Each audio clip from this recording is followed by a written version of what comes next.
I think. Look forward to you will be up in the next few minutes. So I think maybe we could start. Jim, is that all right? I'm fine. Okay, and others can join in as they do. So very good morning to friends in North America. Good evening to friends and attendees and panelists in India. And a very good late evening to panelists and friends in Oceania, Australia, New Zealand.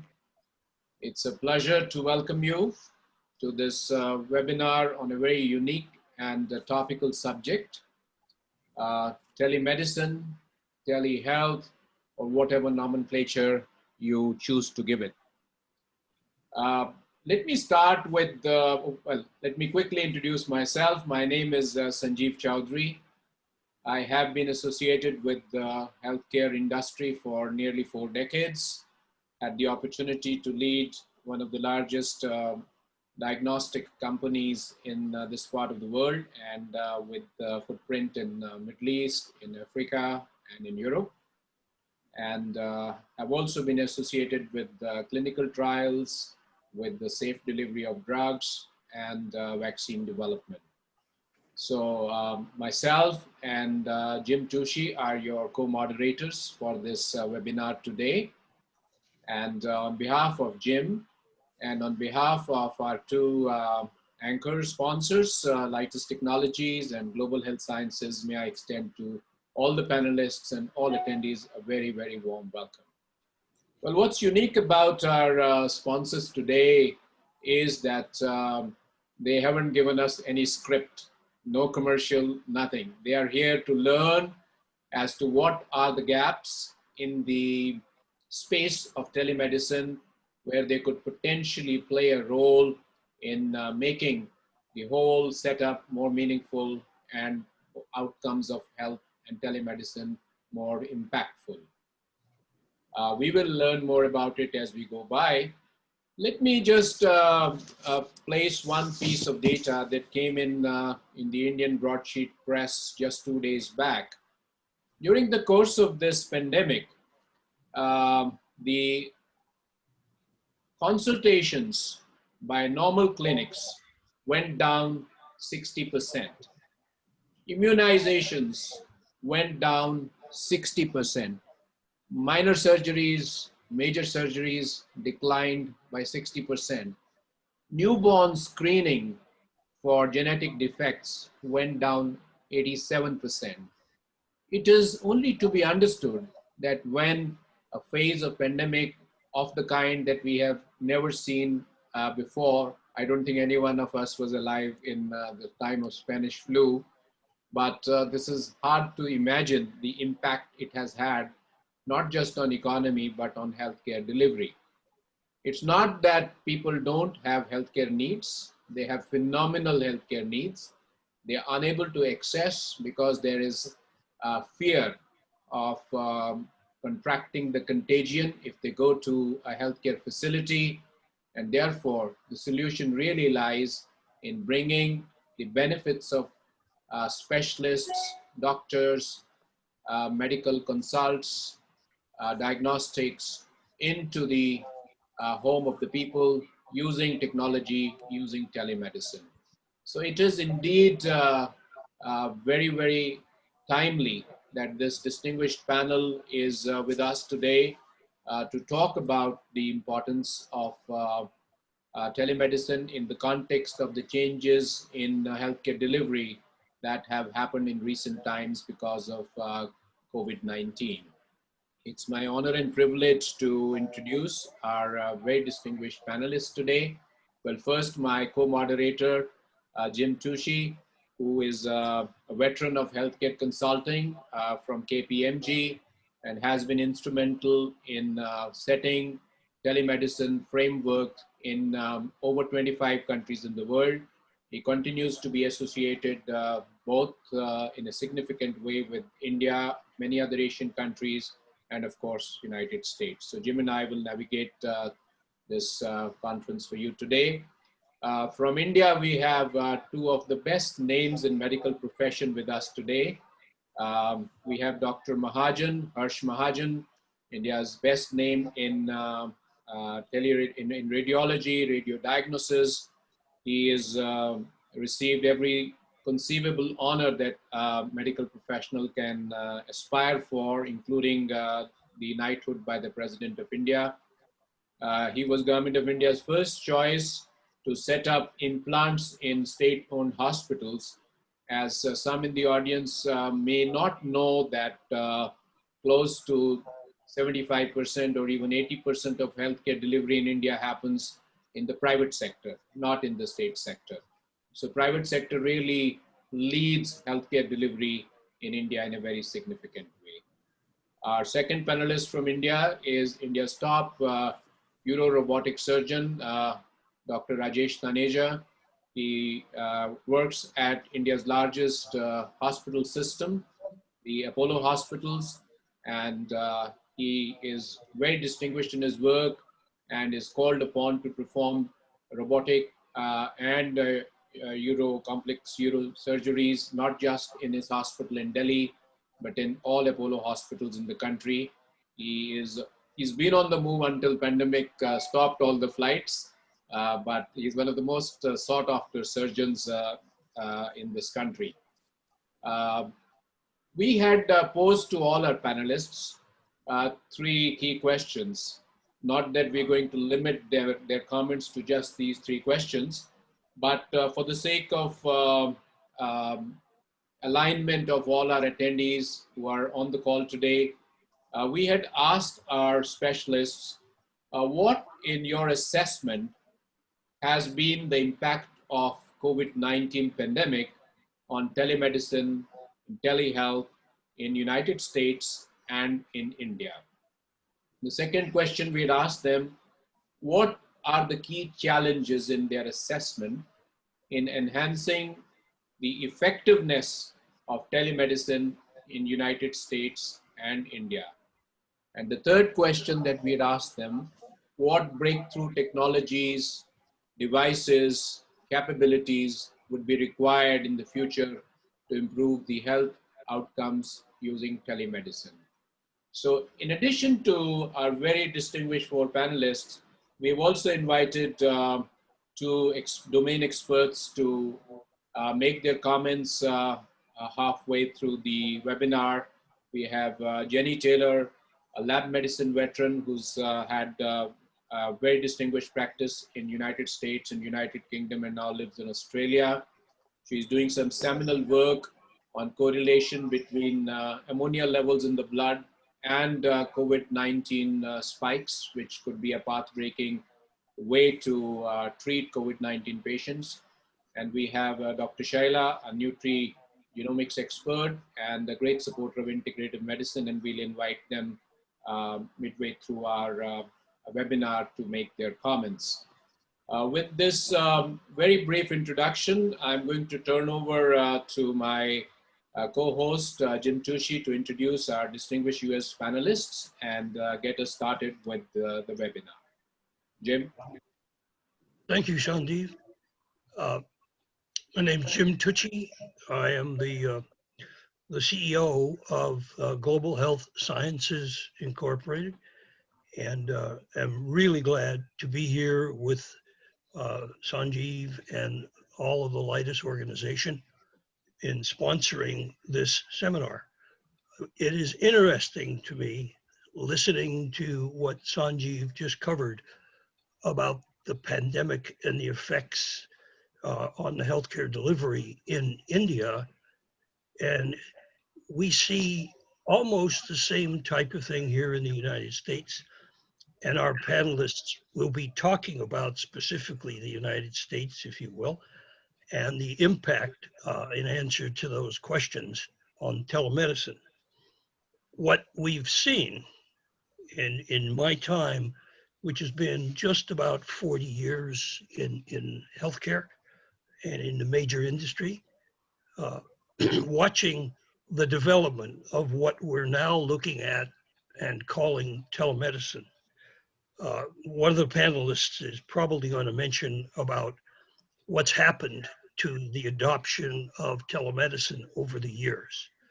And in the past 20 to 25 years, the rate of adoption of telemedicine technologies in the United States has been very slow.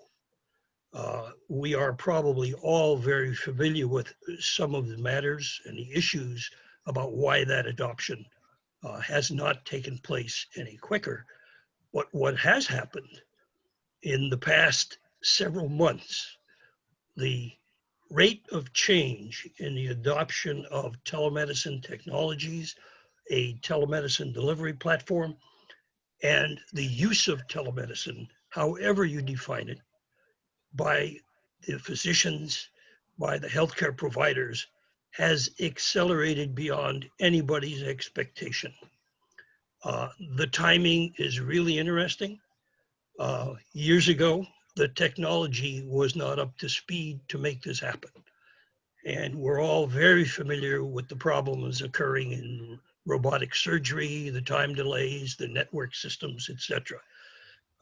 I have watched this very closely. I've been involved through several companies of my own in providing platforms for caregivers to use. And most recently, we can really look at the technology is here. It is not the problem. It is being used. And that makes a big difference for everyone. We'll talk about that today.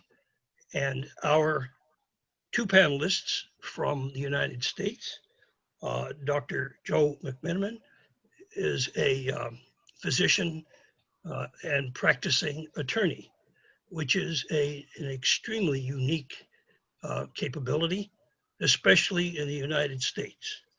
The legal aspects, the enforcement aspects, the regulations all evolve around our society in the United States and in North America. Joe has been practicing directly in the United States, and I'm sure he will really exhibit his knowledge and provide a lot of information to those who are interested.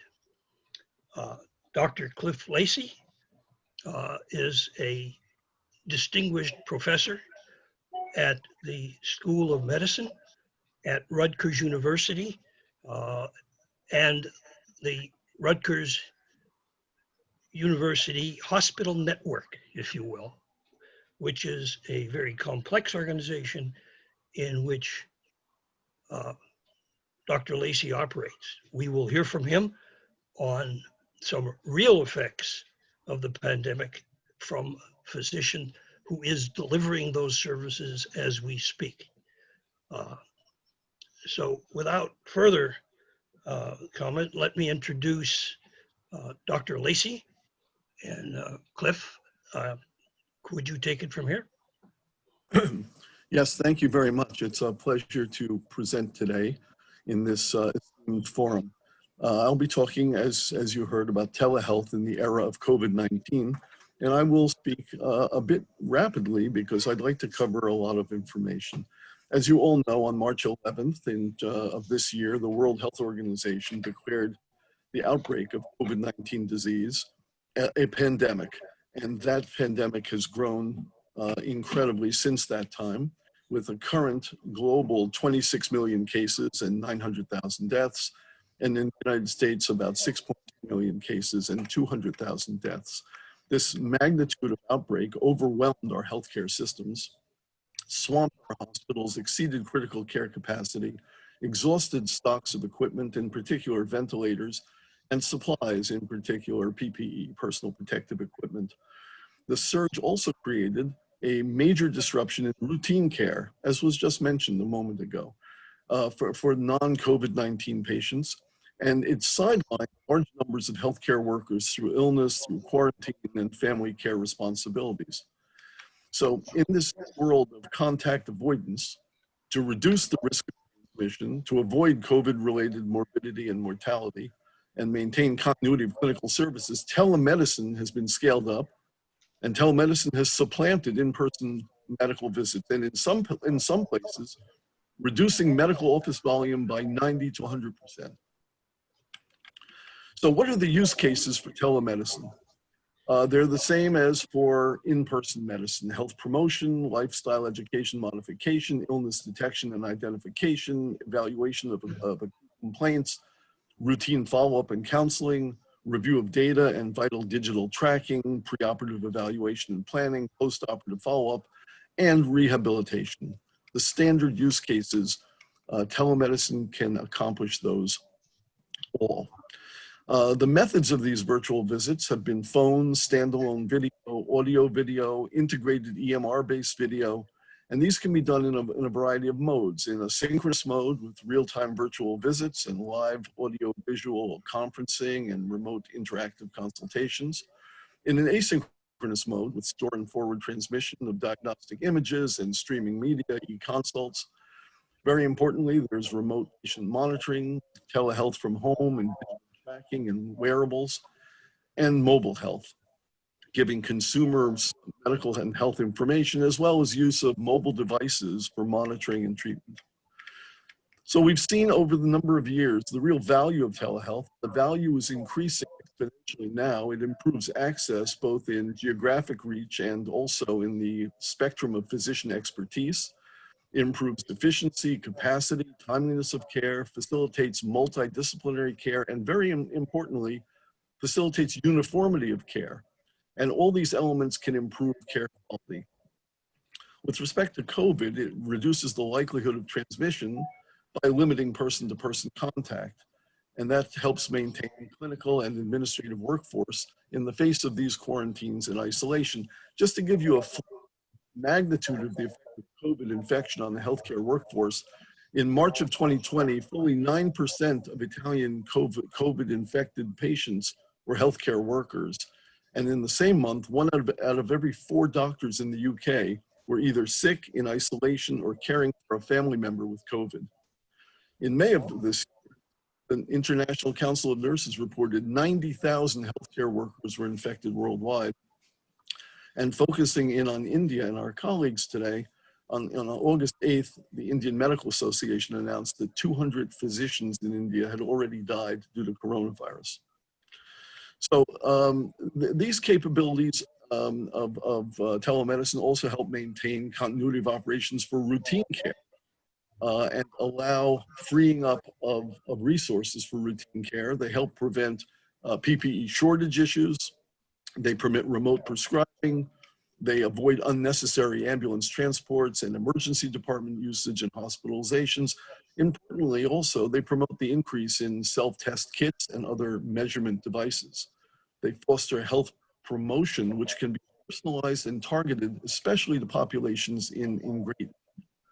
And they facilitate distance education, including CME, continuing medical education, grand rounds, and other patient kinds of education. So to the patients, this improves access to primary and specialty care.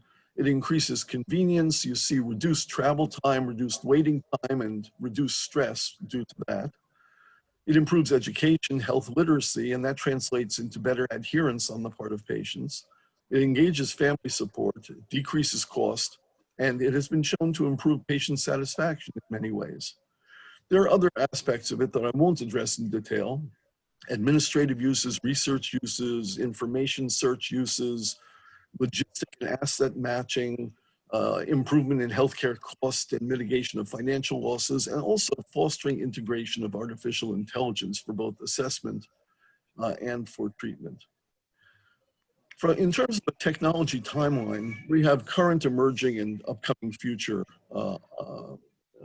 views to this. The of technology is we use cameras now for image capture and video for AV conferencing, and Bluetooth for manual biometrics. Emerging, we'll see more smartphone connected wearable sensors and implantable sensors for automatic biometric data collection. And in the future, artificial intelligence and machine learning will be applied more and more for both diagnosis and treatment recommendations, and ultimately virtual and augmented reality for simulated therapy. Now, we've been asked also to identify concerns, challenges, and barriers. So those are grouped together as follows. There is a perceived and true inability to do comprehensive physical exam and vital signs, and that brings up the possibility of missed findings and increased possibility of error. There's also the inability to start treatment immediately, where delay may result in harm. Many patients need antibiotic therapy as soon as the infection is diagnosed, and there is a delay because you're not there right on the scene. There's the potential for disengagement, which results from decreased in-person interaction between medical professionals and their patients. And there's an opportunity for increasing disparities for special populations, including the elderly and those with limited technical skills, those with lack of access or poor internet coverage. We'll hear, hopefully later today in our discussion, issues related to informed consent. Maybe we'll touch upon cybersecurity and the threats to privacy, safety, and data security. Other concerns include the cost of the equipment and training, legal and regulatory considerations, lack of interoperability of the platforms, and lack of communication with existing electronic medical records. There's unreliability of internet connections, which I experienced today when I had a message pop up that said my internet connection here was unreliable. There are medical licensing issues, economic issues, including reimbursement and funding models, and consumer willingness to pay for virtual services. And finally, and a very important issue is the native resistance to change, which needs to be overcome. And in the COVID era, there's much pressure to overcome that resistance. Let me talk for one moment about the explosion in biometric capability that we've seen recently. We now have the following primary measures that can be captured and transmitted: heart rate, blood pressure, respiration, weight, body temperature, oxygen saturation, EKG signals, activity and motion, breath sounds, blood alcohol, body fat, water and muscle composition, pulmonary function, and now with the increasing capability of electronic stethoscopes and pocket-sized portable echocardiography devices, and the transmission capability of rhythms and device activations and fluid volume status through implanted cardioverter defibrillators and other implanted devices, the cardiology world will see major advances in this capability as well. And there are blood chemistry detectors and transmitters for blood sugar and other blood chemistries. And then all these can be put together into computed measures, such as 6-lead EKGs, measurements of light, deep, and REM sleep, sleep apnea scores, maximum oxygen uptakes, and various other diagnostics. For example, the ability to detect, determine, and diagnose atrial fibrillation.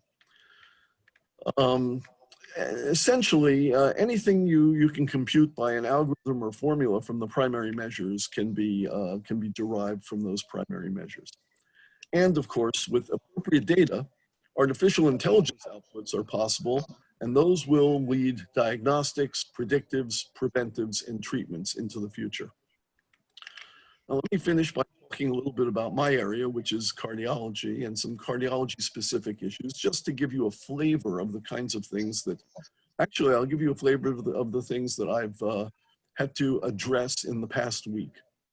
So as you know, COVID may result in acute and cardiac and vascular changes, which can predispose to heart failure or arrhythmias. And with respect to these rhythm disturbances, hospitalized COVID patients may have pre-existing arrhythmias, they may have new arrhythmias, or they may have increased arrhythmic risk from the off-label and experimental therapies, which are now being proposed for COVID and are being tried in the clinical environment. So already we've seen cardiac arrhythmias observed in hospitalized COVID patients in the range of between 8 and 18%. Maybe 40 to 50% of ICU patients have demonstrated these arrhythmias, and up to 6% have shown life-threatening arrhythmias. Interestingly, 7 of the COVID-19 off-label drug therapies can predispose to ventricular arrhythmias through their inherent QT interval prolonging effect. So how do we monitor this? Now, recently, I've been asked about this, and some of the tools we have are mobile health. You can use smartphone-based portable EKG devices to monitor QTC. We have mobile devices like the mobile cardiac outpatient telemetry and also patch monitoring, which can provide continuous arrhythmia monitoring and permit both real-time and offline analysis of long-term ECG data. We have smartphone ECG monitors that can be used as telemetry extenders. And in general, our cardiology arrhythmia service is very well positioned for both virtual consultations and also for treatment, because we have the ability to view electronically all the results of testing and the ability to then implement this through means. Somehow, just to end up by talking about some of the healthcare transformations that were already touched upon by our introductory comments. Some healthcare centers in the United States have also already transformed their outpatient visits to 90 to 100% telemedicine. Some are down to only 10% or fewer, some zero of, my internet connection is again unstable.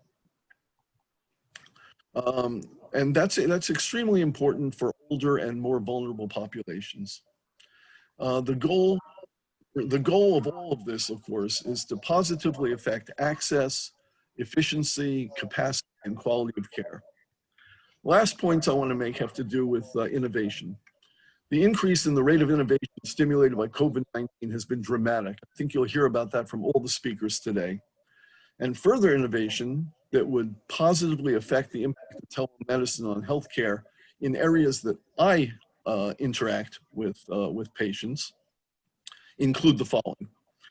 For both the inpatient and outpatient arenas, enhancement in the capability of mobile robots with increased teletransmission capability. Currently, these robots deliver food, medicines, transport test samples, act as receptionists, perform cleaning, including UV light sterilization, and function as telemedicine hubs. But I anticipate future improvements in remote diagnostics, expanding not just vital signs and temperature and O2 saturation to other important biometrics. And then out of the hospital for remote use, improvement in imaging capabilities of devices including portable echocardiography for screening and diagnosis of cardiac abnormalities, improving the imaging quality of portable carotid duplex and transcranial Doppler scanning for stroke prevention and detection. And and very importantly, in the era of COVID, to bring the world back to a sense of normalcy in this COVID era, developing the capability for teletransmission of home-performed saliva-based COVID antigen testing. As you are probably aware, these current antigen tests are very rapid. They can be done at home, but they have lower sensitivity than PCR-based tests and miss some positives. However, this can be overcome by repeated daily testing, and this may allow individuals to return both to the workplace and to the greater society. I think that would be a great boon to our whole healthcare system in the COVID era, to be able to have home to provider teletransmission of home-performed saliva-based COVID testing on a daily basis. So in conclusion, our current predicament is as follows. How do you sustain the capacity for quality cardiac and other medical services, not only for those suffering from coronavirus, but also non-coronavirus patients, while protecting physicians, nurses, other allied health workers, and support staff? And the current solution is telehealth and the creation, development, and deployment of innovative and transformative technology and technique. Thank you very much for the opportunity to make these comments, and I look forward to hearing the other presentations. Thank you, Dr. Lacy. That was very illuminating, spot on, live issues as you face them in your workplace and in your practice. We will come back to you with some specific questions that may come up from our participants today. May I now invite Dr. Harsh Mahajan to make his comments as a radiology specialist, where in most situations, a patient needs to be at a radiology center. How do you see this gap getting bridged? What are the challenges that COVID-19 specifically has brought into your domain, and what you would wish to see as things develop? Dr. Mahajan. Thank you very much, Sanjeev, and good morning and good evening. It's an honor to be on this panel, and I think Professor Lacy has made my task simple because he's gone through the entire gamut of where telehealth, telemedicine is today. And before actually talking about the radiology part, I think it's fit that the diverse audience that we have should know a little bit about how we went about tackling the COVID-19 pandemic in India and in the Indian context. Fortunately for us, the Indian government was very proactive. And right after the news came in January that there may be something building up, they started actually, all the passengers that were coming from abroad, they were being, their temperature started getting checked. And so there was this thing to try to sift out those, how much it really helped. One doesn't know, but at least the government was proactive. And then come March, when we had less than 500 cases throughout the country, the government decided to enforce a very strict lockdown so that we could get prepared to face the onslaught. And this was on the 25th of March, when we had less than 500 cases, known cases, and most of them were those who had come from abroad, and a few who were secondary cases where the relative or the friend got infected. And this lockdown was for 2 months and 10 days, a long lockdown. It was a strict lockdown. And I think this has really helped that India, with a 1.3 billion population, though of late the cases are going up, but if we had not done this lockdown, we would have seen much worse times and much quicker uptake of COVID-19. And this also gave time, as Sanjeev has said, 80% nearly of Indian healthcare is in private hands, and 20% is with the government or public. And this gave time for the healthcare systems to get streamlined, to try to get the wards done in such a manner that there could be segregation of COVID and non-COVID patients. We could get more of ventilators in. We could build our facilities for quarantine and really get hospitals in the act. Also, the Health Ministry, along with the private agencies and private organizations like the Indian Federal of Chambers of Commerce, the CII, the Healthcare Federation of India, the Indian Medical Association, the government got them all together to build a plan for the future and how to tackle the pandemic. And it may surprise you, we are now at about 3.8 million cases, but really it's only in a few instances that our healthcare systems have got overwhelmed. There would still, in Delhi, which today I was just seeing, we have 2,700 new cases and about 180,000 cases in all since the pandemic began. But about 60% of COVID beds in the city are lying empty. And that's both the ICU beds as well as the general beds with oxygen. So this really helped. Now coming to how COVID-19 has changed the entire scenario of healthcare delivery system and telemedicine in particular. It would be surprising even for some of my Indian colleagues to know that the first government task force for telemedicine in India was in 2005, so 15 years ago. And till March of 2020, practice of telemedicine in India was illegal. There are several cases where the courts of India have handed out punishments to doctors because they prescribed either over the phone or over a video chat and things didn't go right.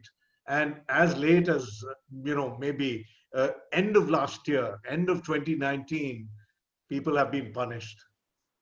So the pandemic had a dramatic impact in that in the March of 2020, right in the beginning of the pandemic, there came a ruling from the government, a notification which legalized the practice of telemedicine. So from 15 years where it was illegal, despite the fact that in India we knew that it is only through telemedicine that we can, provide access to healthcare in the remotest corners of our country. Yet it is only the pandemic which accelerated the whole thing. 70% of Indian population lives in rural areas and 90% of healthcare exists in urban areas. That is the divide between the rural and the urban that exists. And it is known that it is only through telehealth, telemedicine, that we'll be able to bridge the divide because of obvious reasons.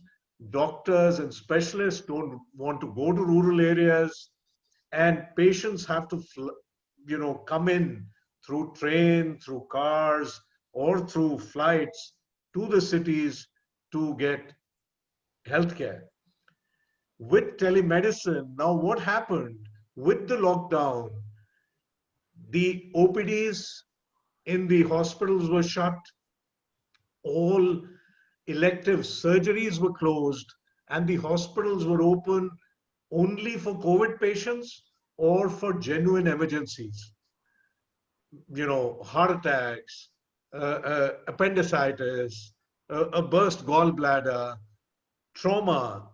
Luckily, trauma also and road traffic accidents went down because there was hardly any traffic on the roads, but those that did, they were the ones that were looked after.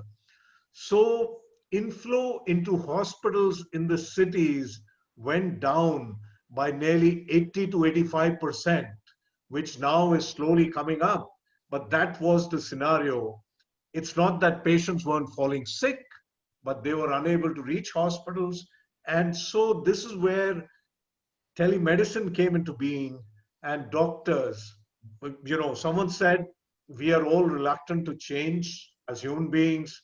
The doctors didn't want to practice telemedicine. They felt it was too cumbersome. And the patients felt that the human touch would be lacking. But here was an opportunity where telemedicine was the only alternative.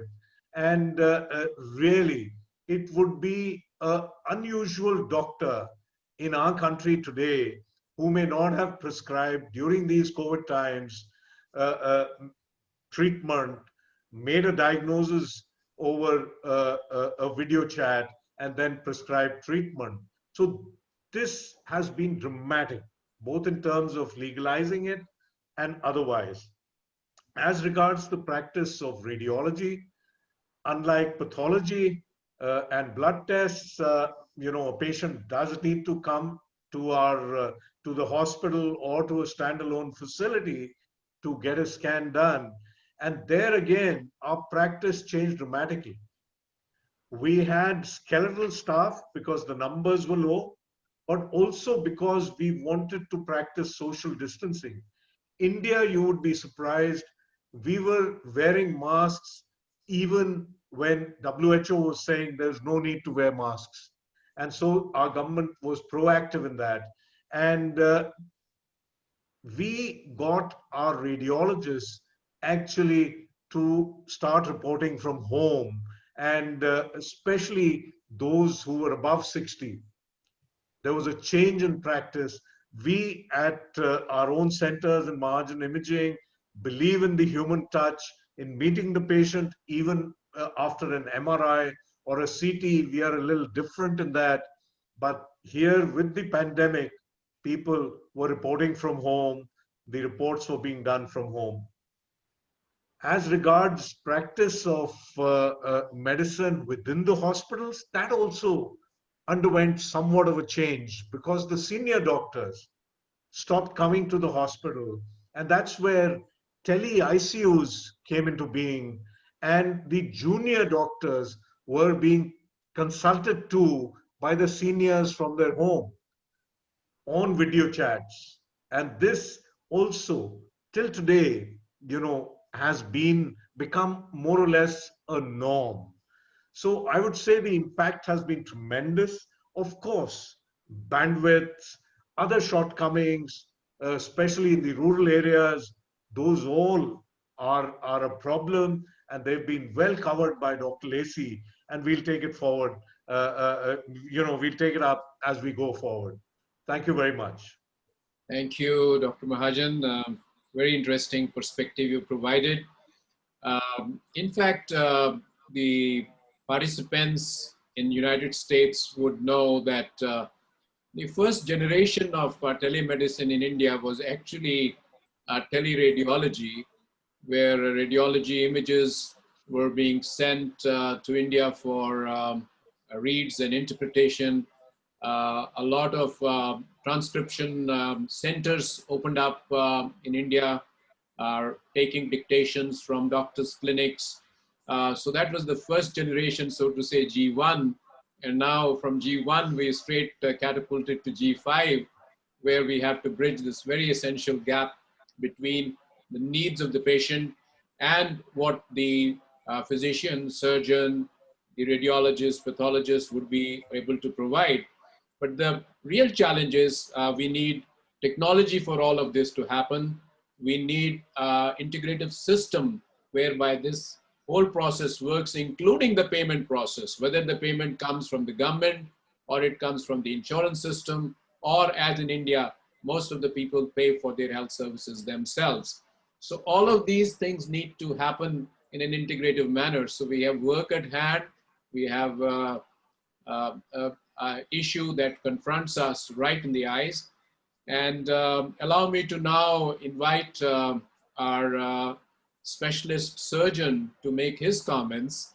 And in context of telemedicine, it would be interesting to see what a surgeon's perspective is, because you would still need to work on the body of the patient to do whatever needs to be done. But many steps that potentially get the patient to your operating table could possibly be performed in a different way than they are done today. I do remember asking Dr. Taneja, how many days did he miss not going to the hospital when the lockdown happened? And he said it was only 2 days, because third day there was a real emergency. He had no choice but to get into his car and go to the operating table. Dr. Taneja, over to you. Thank you very much, Dr. Chaudhry, and thank you very much, panelists, for starting the ball rolling.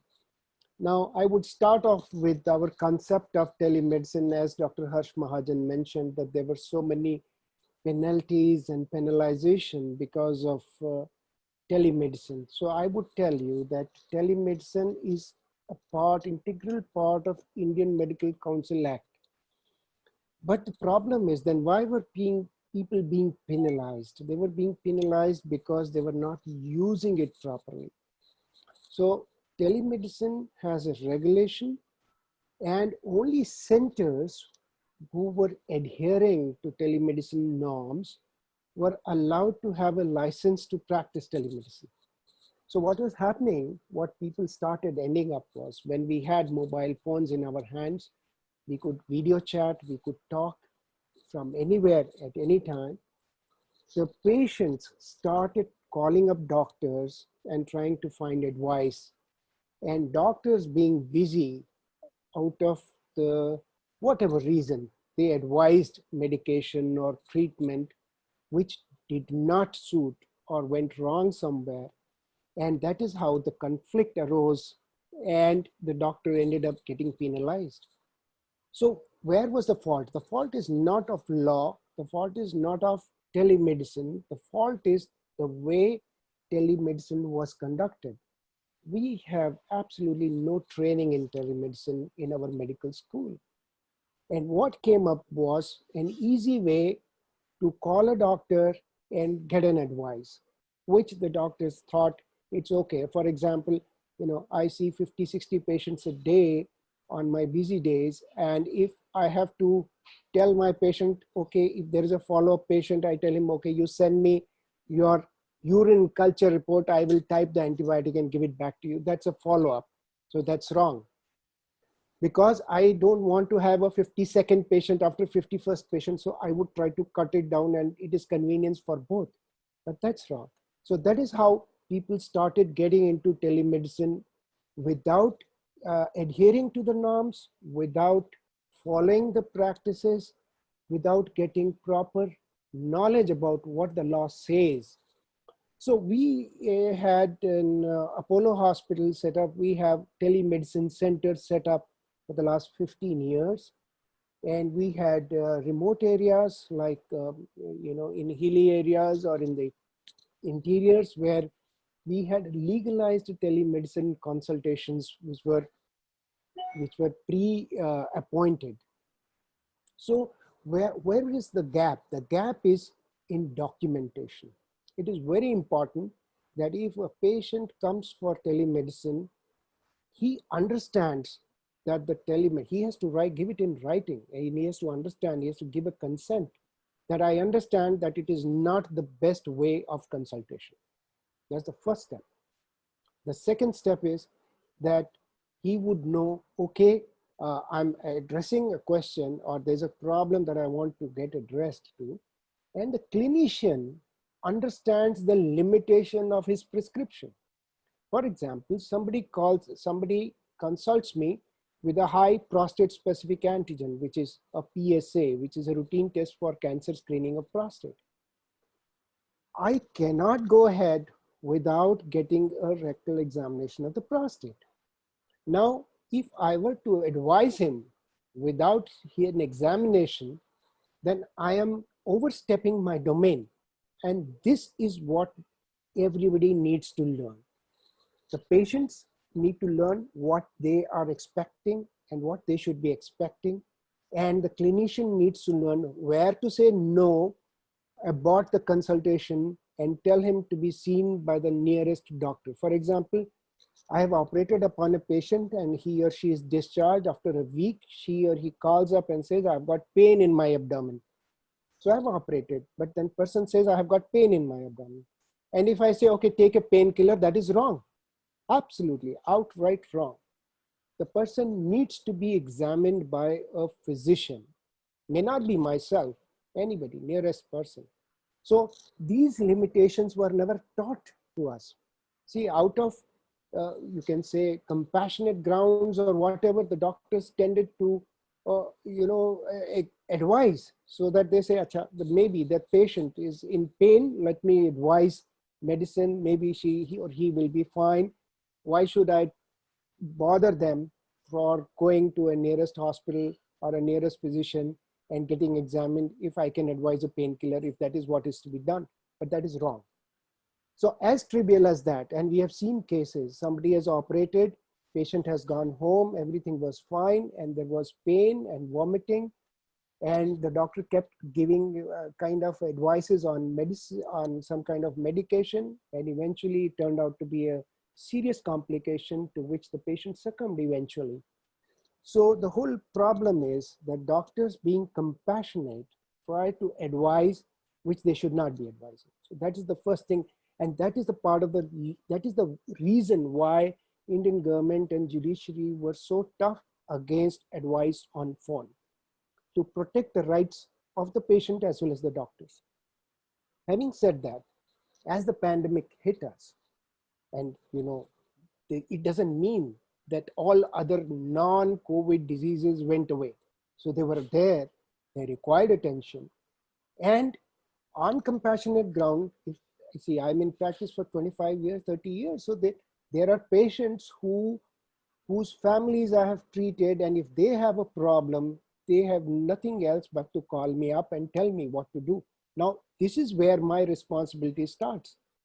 I cannot be advising on phone. I can guide them, but not advise. So there is a difference. We should know when to guide, when not to guide. So we have telemedicine being regulated by Indian Medical Council, and they said immediately, okay, we will start telemedicine. You can start advising, but we will make a module soon. They initially thought it was 6 months, but I can't see any module any of now. But they said we will set up a module.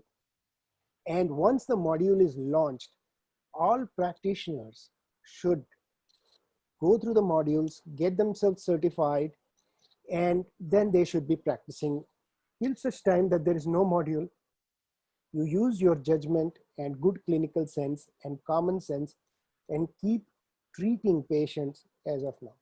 Now, my problem starts here that I am in a corporate hospital where there is a system, there is a platform for telemedicine, and it's a huge platform, and it is a secure platform. All the data is incorporated. When there is a call made between me and the patient, it is recorded, at least the duration, not the voice. That if there is a message that is sent from the patient to me, or whether I have responded or not, everything is in record. So anybody can pull out the records and tell, okay, so-and-so actually advised so much. And that was information given by the patient. So that is important. So what has started happening in telemedicine, once the government allowed, people were sitting in their homes. They were just talking on WhatsApp calls or video calls, making a prescription, taking a picture and sending it on the WhatsApp. Now this is again risky because I do not have any documentation of what the patient has told me, what is the history, and what did I think, and all those records which could save me as a clinician are missing. So we need to be careful when we start telemedicine like this. So the other thing is that the lack of infrastructure. There are so many patients who book a call, who book a telemedicine call, but then their internet is faulty. So you can't see, you can't examine. And that is one issue. The other issue is that, okay, we are a diverse country. So we have so many languages, we have so many scripts. And suppose there's a patient in one state, say, which is a particular language speaking state, they have to come to English to come and communicate and deliver, which restricts the domain of the services that we can provide. So suppose I were to set up a telemedicine system here, I would like to have in each language so that the penetration is maximum. So that somebody who does not understand English but has local language, local script, he should be able to use that. The other problem is that when we have these telemedicine appointment fixed, so the patients, the software has to be user friendly. So many times the patients do not understand that, okay, there is a call that is expected. So they do not know where the call is expected, whether it will be on a WhatsApp call or a FaceTime call or a video call or in the app call. So there are times when they do not know how to upload their records. There are times when they don't think it is necessary to speak to the preliminary doctor before the actual consultation begins, that there is a system that has to be there. So it has to be more standardized. It has to be more, integrated. And then I would also go on to say that we have to protect the rights of both the patients and the doctors. It is very important that suppose I have given an advice today, the patient calls me up again in the middle of the night if he has a problem. So where are my rights? So we need to define the rights. We are still fluid, as Joe mentioned before we started, that we are still learning the ramifications of the legal problems that can occur. The telemedicine is here to stay. There is no doubt about it. We have found it very convenient. You see, it was a very bad thing for me to do a telemedicine when, just pre-COVID eras. I had hardly got time for the telemedicine people. They would run after me, sir, we need a consultation coming from 500 kilometers. And I would say, sorry, there's somebody waiting for me in my chamber. I would rather see him than talk to somebody who is 500 kilometers away. So that was my attitude. I can tell you, I can confess that, because there were patients who were waiting there. I couldn't carry that load. But now things are different. Having tasted telemedicine, I am convinced that yes, we can deliver. There was a initial hesitation, and the hesitation was primarily to make a diagnosis without examining the patient, which sometimes becomes important. But as long as we understand that we can refuse to make a diagnosis and abort a consultation and advise somebody else to examine and send the notes, I think that is very important. So the most important thing is the education of caregivers or the doctors or the medical practitioners. They need to know their limitations of use of telemedicine. And the public, the patients, they should know that, okay, they are choosing something which is less than what a usual consultation could be. But yes, having said all that, somebody who is 500 kilometers from here, if he has to come and show it to me, he has to take off, he has to fly, he has to have an attendant, and he has to spend a lot of money to reach me, which he can have it at a click of a button from his home. It's very cost effective for them. But yes, we all need to understand the safety is utmost important, and any lapses in the recommendations, the legalities can get both of us into trouble, means me and my patient. Unless we understand that, we cannot go further. But let me tell you, telemedicine is here to stay. And what we require is that instead of doctors doing it from their clinics individually in whatever manner they can, if we have a platform, like I'm fortunate that I have a platform of Apollo Hospital. So it's a huge platform, it's a very secure platform, and I can do it. But the other medical practitioners who are solo, they need an integrated platform on which the data is stored, secured, and they can have legal experts on the platform who can decide, okay, how to defend the system. That's it. Thank you, Dr. Taneja. Very interesting and very relevant comments.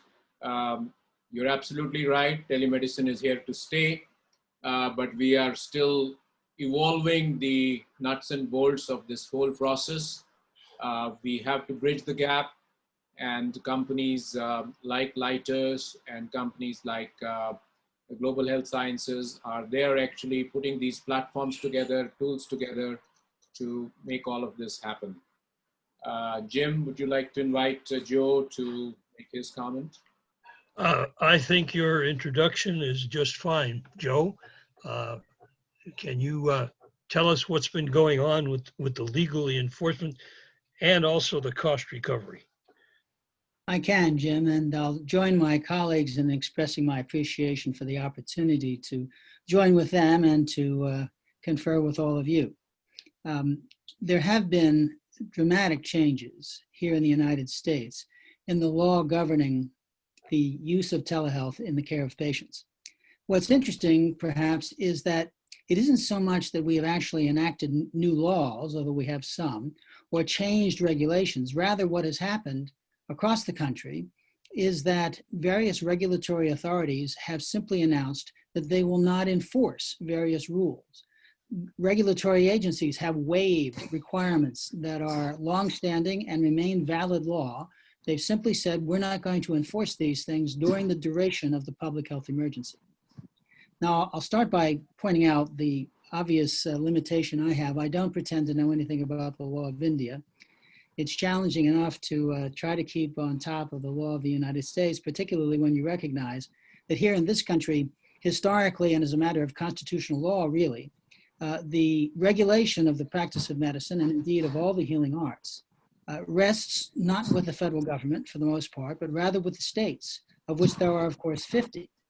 And so one could be an expert in the law of a given state, cross the border into the adjoining state, and no longer know what the state of the law is because there's no uniformity.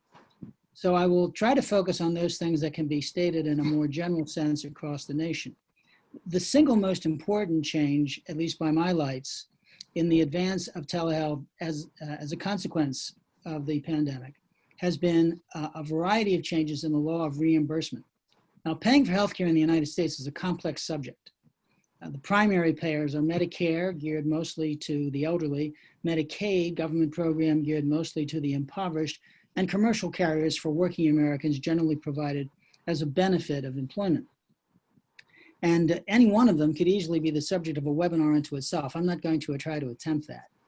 But Uncle Sam, the federal government, did provide a large sum of money to expand healthcare, among other functions, when it passed the CARES Act in the early stages of, in the early months of this year.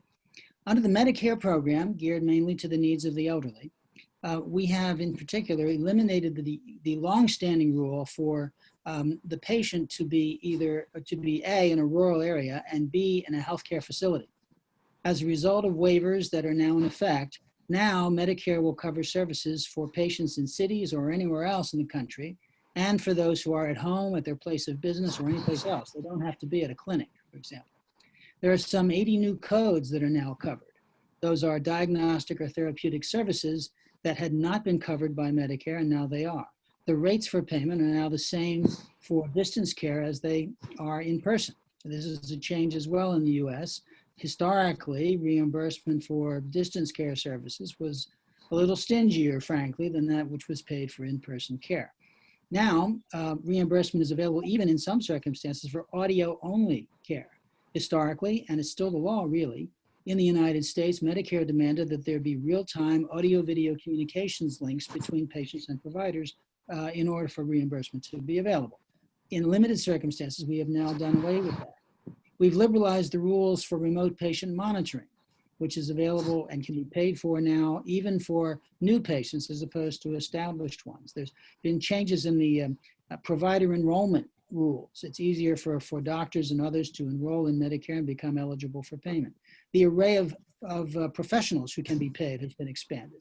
Now, physical therapists, occupational therapists, and others are eligible for payment as well. The rules governing the supervision of nurse practitioners, for example, of residents, of physician assistants, et cetera, have been liberalized. We've even changed, or more accurately waived, some of the rules regarding what in the US law is referred to as the fraud and abuse requirements. These are a whole slew of legislative enactments, federal and state, intended to diminish waste and misuse of dollars, taxpayer dollars, in the payment of healthcare in the US. We have liberalized the rules there for the duration of the emergency.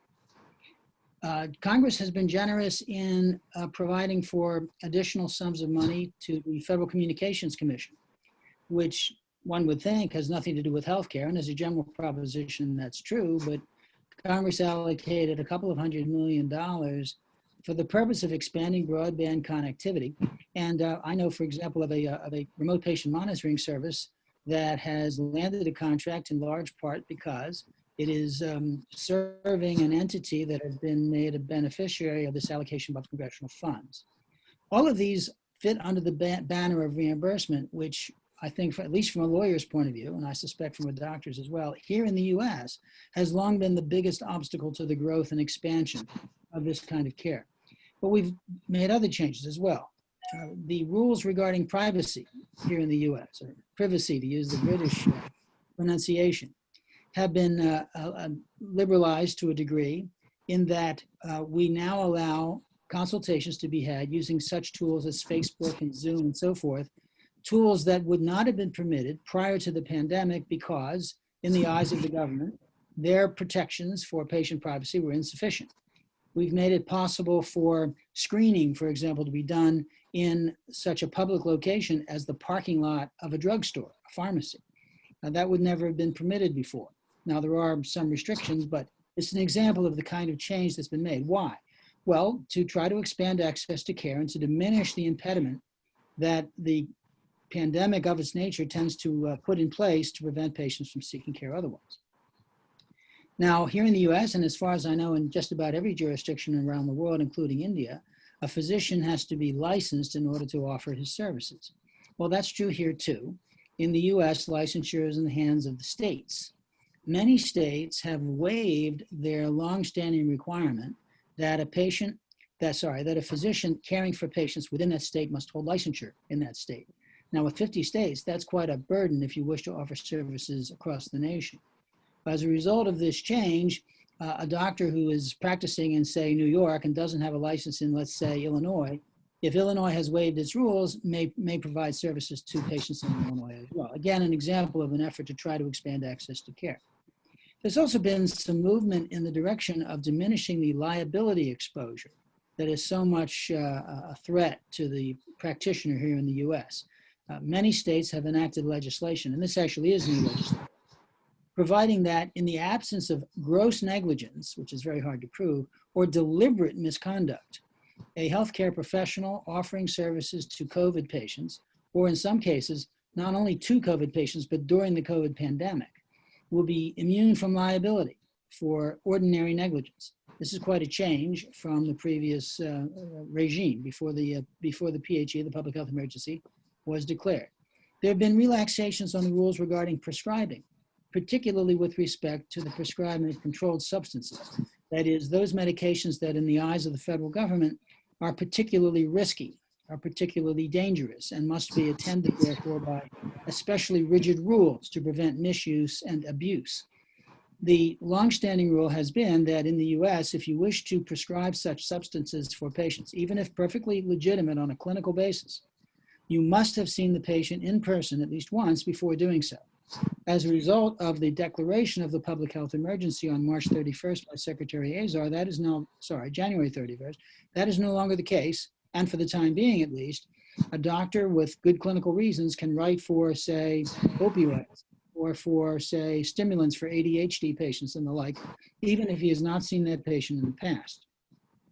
The Food and Drug Administration, which as the name suggests, is responsible for regulating food and drug and actually cosmetics here in the United States, has also loosened some of its regulatory requirements on low-risk devices such as personal protective equipment. From a telemedicine perspective, more relevant is that FDA has permitted faster entry into the market for remote monitoring devices, for example, and has published guidance documents on software and mobile medical apps to permit faster entry into the market of such devices so that they can be more widely used. So all of these changes, and I have really only scratched the surface, have all had in mind this idea that because the emergency is so dire, the need is so great, that we really need to liberalize the rules. Now, a very interesting question, highly debated by my colleagues in the field, is which, if any, of these changes will be permanent. That is, once we finally have COVID under control, which God willing, someday we will, which of these will remain the law of the land and which ones will go by the boards and will we return to the status quo ante so that the previous restrictions are put back in place? The short answer is nobody really knows. It's a matter of speculation, but of intense interest. Now, to try to keep us on track, I think I will stop there and turn it back over to Sanjeiiv. Thank you very much for the opportunity. Thank you, Joe. That's spot on. I think the legal framework needs to protect the emerging need of the marketplace and the fundamental health reality. But in this case, I think the law can at best be a catch-all. The companies, the businesses, the universities, research institutions that are working on developing innovative devices, methods and means to do remote diagnosis are working much faster than the legal guys can ever believe. So we're hoping that the legal frameworks in the United States, and actually US leads the world in that, will keep pace with what is really needed and take this whole thing forward in a very sustained and a good manner. We have some very interesting questions coming in from our participants, but before we go to questions, Jenny, there is a opportunity for you to make a comment, and actually somebody wants you to do a 30-second speech on what is your hypothesis on ammonia levels and the COVID positive spikes. I guess that sort of comes under the trying to get COVID under control. And just very quickly, I believe that the underlying physiology of the COVID-19 disease involves nitrogen overload from the excess protein from the cytokine storm, which then presents as ammonia. Ammonia levels are only detectable in the blood briefly, as it's rapidly excreted by the hepatorenal system. However, there will be prolonged exposure to extremely cytotoxic ammonia areas of poor blood perfusion, these being the brain and the CSF, any organs with areas of inflammation, for example, lungs or heart that pre-existed, and the intestines where it seriously influences the gut bacteria. Because blood levels do not necessarily reflect total body ammonia toxicity, we're trying to look at the detection and monitoring of this disease through ammonia breath testing, which is an emerging diagnostic tool in medicine.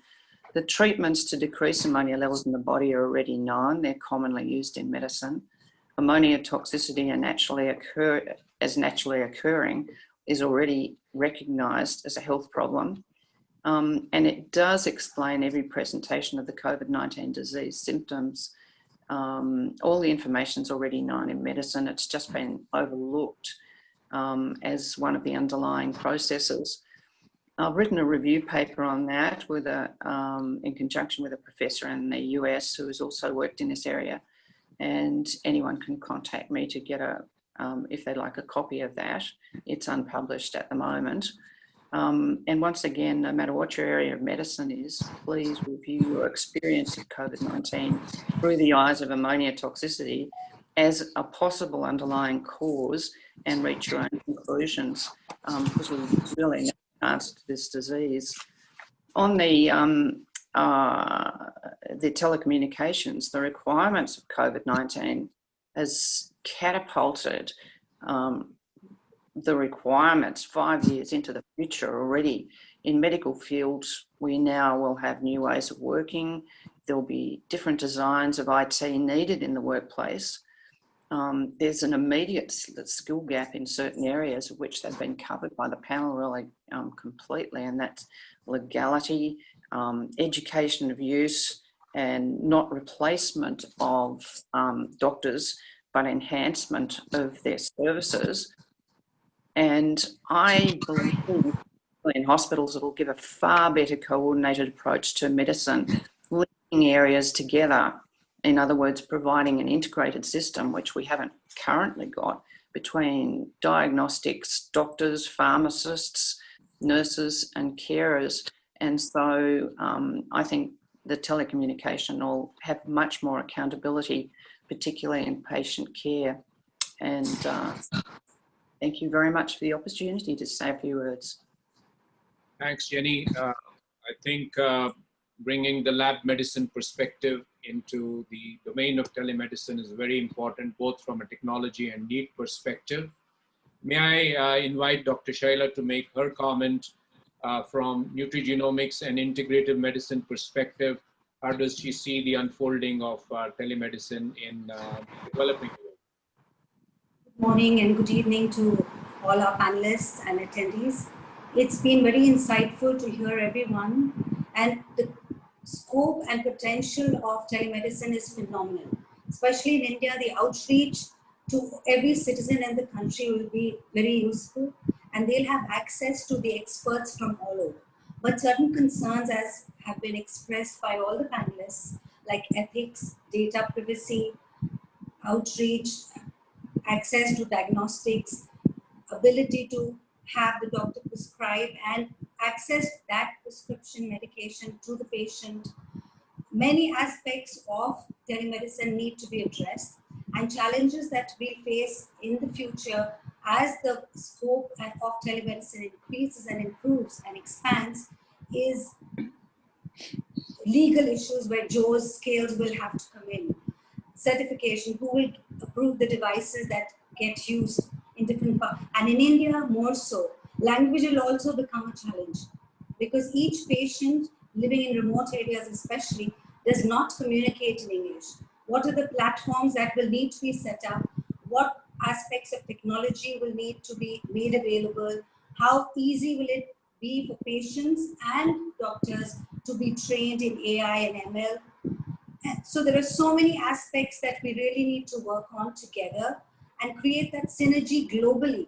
And this is a wonderful, most appreciated platform where physicians and participants from different parts of the world are coming together to work on this for global health and global wellness. Thank you so much. I look forward to more synergy and more collaborations in all these aspects. Thank you. Well, we've received some very interesting questions, and let me read the question first, and then Jim, you can decide who will answer that. This is from a medical school student who says that I started studying medicine because of my interest in chemistry and biology. 3 semesters down the line, I now realize that aside from chemistry and biology, I need mathematics, physics, robotics, electronics, and now legal issues as well.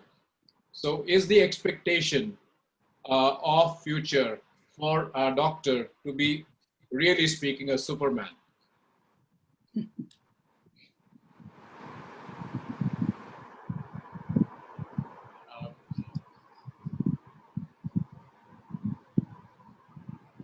Hello. Yes, There Jim. we go. We're back. That's an interesting question, many parts. I think I'd like to ask Dr. Lacy if he could take a moment and try and address that in short order. Can you do that, Cliff? I can do it, and I can do it in short order by saying that it really hasn't changed much from the past. In the past, you know, the interest in biology and the, you know, the whole healing learning process had all those elements to it. It's just become much more profound now. Medical legal issues were a challenge all the way through. The need to understand technology as technology has advanced. You know, in the field of cardiology, the technological advances and the ability to do interventions has just grown exponentially. I don't think it's much different from how it was before. I think it's just, there are just now additional outside influences and pressures that will cause a more rapid escalation in the need to know and the need to innovate. And I think, fortunately, the whole world of information technology and information exchange will allow that to be integrated much more rapidly and allow people to do the full spectrum of activity. Let me mention one more thing. Yeah, one thing you've left out in that question is that we've all gone from being generalists to specialists to subspecialists to super subspecialists, and not all of us, but many of us. And whereas it's important to have expertise in all those areas you talked about, it will need to be refined and more granular in that area in which you practice, rather than the whole waterfront. So the answer is yes. It's like the old days. Yes, you'll need to learn more. Yes, the tools to learn more and do more are there. And yes, you'll be able to focus more laser-like on your practice in particular. Thank you. Thank you. Thank you, Dr. Lacy. There is a question for Dr. Mahajan. Do you foresee the development of new devices taking away some of the work you do in your highly equipped, highly automated centers into the premises of the patient? And if so, uh, how do you see the role of radiologists changing in this context? I think that's a very interesting question. Uh, whether we would be able to miniaturize some of the equipments to such an extent that portability would be possible and we would be able to take them into a patient's home, I don't know, except for maybe portable ultrasound or portable X-ray, which still exists. But the dream really is that maybe you'll have a hole in the wall in a shopping mall where when you're shopping, you just go in and you stand inside something, and your whole body gets scanned, and the data remotely goes to a radiologist, or maybe in the future, and it's not something which is impossible, to AI tool which is able to read everything and come up with certain things physically about your body, and maybe also at the same time take a drop of blood through which you will get your genomics data, you will get all your biochemical parameters. And this has been dreamt 20, 25 years ago. And what I've seen in my lifetime is what we used to read, those science fiction books or the movies we used to watch, they all have come true. And so maybe this will too, because really it is only the human imagination which is the limiting factor, because what you can imagine, some scientist sitting somewhere is going to work on it and be able to develop something. So the day, probably in the next decade, we will have equipments of this kind which will tell you everything about your body. And maybe Dr. Taneja may tell us that remotely then he would be able to actually prescribe some treatment, some remote surgery, which will be done automatically. It's not unthinkable. It seems far-fetched, but it may happen. Yeah, Thank you. just to add a bit, or just to add a suggestion that instead of a drop of blood, it could be a drop of saliva, which gives you a lot of answers. So not even a Yes. prick of a needle that you require. Well, Dr. Taneja, there is a question for you. Uh, do you see surgery changing in any way with the implantation of a strong microchip device in a newborn, so that the data is up and available to the physician and surgeon through the lifespan of the person? Do you see that happening? Because it's already being done in pigs by the Tesla founder. So is it going to happen in humans as well? Yeah, there are some reports from Sweden, I think, where they have started to implant chips, and we really do not know what is the implication of the radiation emitted, especially as a newborn, when the organs are developing, when the systems are developing, and what would be the effect of radiation on the tender, immature organs when they are developing. But yes, after adulthood, I'm sure that uh, it can be envisaged that if you have a chip which has the medical record, it will be of great help, because so many times patients will lose their records. If they come to me, they say they have been operated 10 years ago with a CT scan, they don't remember the surgery, and they have traveled and they have migrated, and there is no way to find out what. So I think that that medical chip thing is, yes, it is a dream again, as Dr. Harsh Mahajan just mentioned, and it is a thing of future. And it is not, I don't think, I think it's going to come sooner than we think. This is my personal perception.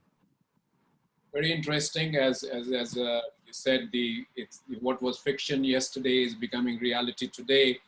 Joe, we have a insurance company person, health insurance company person from India on the call, and he has a question for you. Already, health insurance is a complicated subject. And now with telemedicine coming in, reimbursement process, accuracy, how does an insurer make sure that there is a real transcription of information and valid medical content between a patient and a prescriber? All of that happens. What safeguards do you foresee from a medical legal perspective?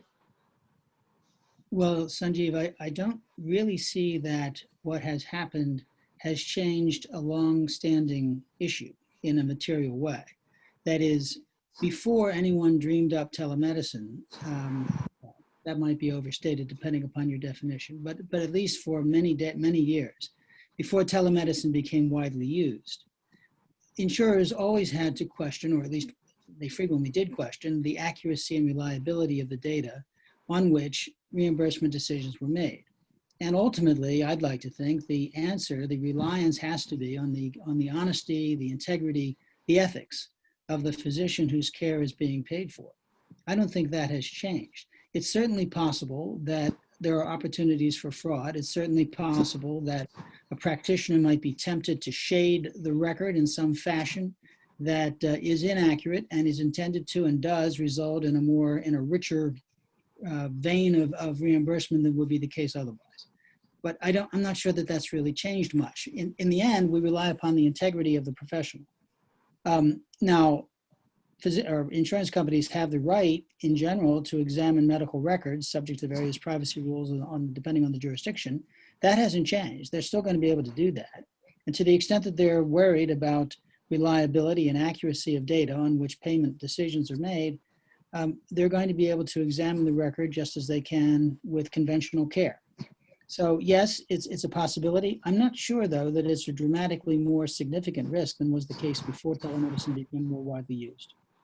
I think that's a very important point. So we kind of getting to we have many more questions which we will mail to you, and then we can post them on the website for everyone to see. Jim, the last word is always yours. Over to you. It's interesting, and we're absolutely right in describing the questions were very stimulating. But I'd like to point out that as we wrestled with when we talked about this webinar, was that the subject of telemedicine is so broad that it is extremely difficult to really nail down the specifics, and the questions that are coming in certainly point that out. What we've heard here, which to me is really important, which helps us define where we're going, is we heard the reality of what telemedicine is all about in today's world, stimulated by the COVID pandemic. Now, we've heard the discussions on the attributes of telemedicine to the limitations. We'll continue to watch those. We also learned a very good point that the infrastructure to deliver telemedicine services is limited by country. And I'm saying that in a most positive way, that for the first time, we're able to look across the spectrum at the different countries and just where the telemedicine factors are in the delivery of healthcare. That is really important for us to talk about as we want to protect the rights of patients, the doctors, and the caregivers. That is absolutely important. And that certainly has varied by country, and the solutions are still yet to come. The individual who made the point about the education for caregivers, likewise, to at least set realistic levels of expectation by patients is a challenge. And we very quickly migrate to very specific questions when there's a panel of eminent physicians like this, asking about medical devices, asking about reimbursement programs, all of which vary. Uh, we intend to follow up with this seminar and move to a series of seminars that'll address very specific topics, some of which we have already defined. We want to talk about at some point leveraging the evolving artificial intelligence systems using telemedicine and telehealth and applying those applications in those platforms. And every one of the physicians have talked about how that's coming about. So that'll be a good topic for a next webinar. We also want to talk about, which is fast changing and improving at a rate we cannot believe. From my own perspective, I can just make a comment that in 1996, there were only 4 devices capable of producing a digital signal that you could read for any type of a remote monitoring. Today, there's well over 150. So it has come a long way. We want to talk about in a future webinar, the adoption of those technologies, the modalities that are changing, and how the monitoring of the devices are being used by the clinicians and the healthcare providers. The last one is advancing the delivery of healthcare and the remote patient monitoring. That is a challenge across the universe. We want to make sure that we're able to help and deliver those. And that is what we're working on in a collaboration between Global Health Sciences and Lytus Technologies. So with that, Sanjeiiv, I think that that's about the summary, and that's the way we should proceed. Thanks, Jim. I think this has been a very illuminating, very interesting, and thought-provoking session. We can't thank our panelists enough for taking time out to share their wisdom, thoughts, and a peek into future as they see it with our participants. There is a lot of work that remains to be done, and we intend to, as Jim said, have this back in a couple of days again, broken into specific focus areas so that we can go into greater detail than we were able to do today. But then it's been a very strong and a very powerful beginning. May I take the opportunity on my behalf, on Jim's behalf, and on behalf of Lytus and Global Health Sciences to thank Dr. Lacy for wonderful comments, Dr. Taneja for brilliant insights, Joe for always reminding us that the long hand of law is always there to help and guide, and Dr. Mahajan for excellent insights into how the whole management of telehealth is shaping up. Jenny, it's past midnight, 1:30 a.m. in Sydney and Melbourne. We'll let you go to bed. Dr. Shailaa, thank you for reminding that this is a great beginning and a lot needs to be done, and we'll be at it. Once again, our final thanks to Lytus Technologies and to Global Health Sciences for bringing this forum together. I'm sure technology will make all of these missing links together in the future. Thank you so much. Have a wonderful day, our friends in North America. Have a wonderful, peaceful night, our friends in India and Australia. Thank you so much. Thank you. Thank you. Thank you. Thank you.